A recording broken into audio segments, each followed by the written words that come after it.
अस्सलामु अलैकुम वरहमतुल्लाहि वबरकातुहू। Welcome in Arabic calligraphy course. आज की क्लास में हम सीखेंगे या की हमारे पास टू शेप्स हैं, हम दोनों को डिस्कस करेंगे वन बाय वन। चलिए जी, सबसे पहले हमने पेन की जो अपनी पोजीशन है वो सेट कर लेनी है। इस तरीके से बिल्कुल कह लें कि टेढ़ा रखना है पेन आपने, और यूँ आपने ऊपर से नीचे की तरफ बारीक करते हुए लाना और इस तरह छोड़ देना। ठीक है, फिर यहीं से आपने राइट साइड पे मूव करते हल्का सा और नीचे की तरफ आपने ले आना है गोल करते हुए, और वहीं से आपने एक सुराही नुमा करते हुए उसको गोल करना है और यहाँ पे आके एंड कर देना है। जो डेप्थ है वो इस पॉइंट पे होनी चाहिए।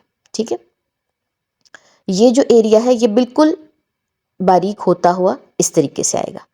ठीक है जी, इसके बाद ये 2 कद के बराबर जो है ये दरमियानी फासला होगा इसका। मैंने इस दफ़ा जो है वो सर्कल से जो है वाज़िया कर दिया क्योंकि मेरे पेन का कद जो है वो मोटा है। अच्छा जी, इसके बाद नेक्स्ट है हमारे पास सेकंड शेप ऑफ या।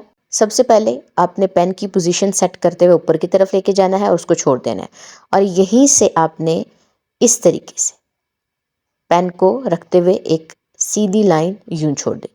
ठीक है जी, ये था जी आपका जो दूसरी आपकी जो शेप है ना या की वो, और ये भी 2 कद के बराबर जो है इसका दरमियानी फासला होगा। ये थी आपकी या की दोनों शेप्स। होप्स हो कि आप लोगों को समझ आ चुकी होगी। प्रैक्टिस शीट के ऊपर आपने इसकी प्रैक्टिस कर लेनी है। इंशाल्लाह ताला अब नेक्स्ट वीडियो में हमारी मुलाकात होगी।